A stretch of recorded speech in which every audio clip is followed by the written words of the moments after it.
कार्यकर्ते आले यांचं तर मी अभिनंदन केलंच, परंतु सुशीला भगत मॅडम आलापल्ली यांना अशी मी विनंती करतो, फक्त 2 मिनिटांमध्ये मार्गदर्शन करावं. सर्वांना मैत्रीपूर्ण जय भीम. मंचावर उपस्थित असलेले भंतेजी संघ यांना विनम्र अभिवादन.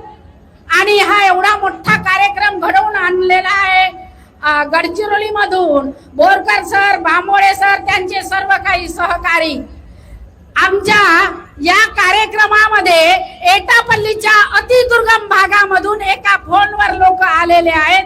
इकडे बघितले तर अतिदुर्गम भागातून रशपल्ली, मालागुडम या भागातून बाईकनी आलेले आहेत.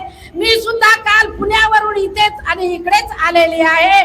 मला सांगायचं एवढंच आहे की आपण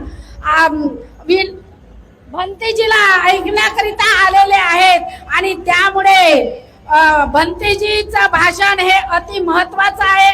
सगळ्या लोकांनी आम्हाला त्यांना शुभेच्छा द्यायच्या आहे आणि या आंदोलनासाठी सहकार्य म्हणून माझ्याकडून मी आता 5,000 रुपये त्यांना मी दान करीत आहे.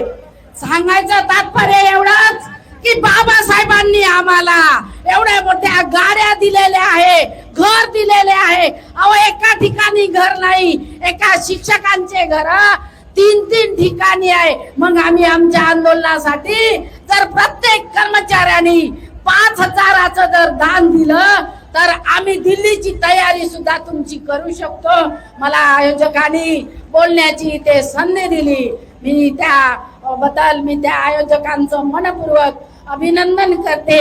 आणि नाही सर, भंते विनाचार्य आगे बढ़ो,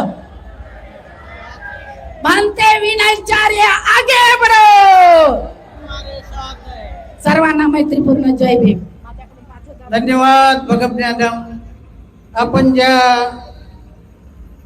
पूज्य भंते विनाचार्य यांच्या मार्गदर्शनाची आपण वाट पाहत आहोत. खरोखरच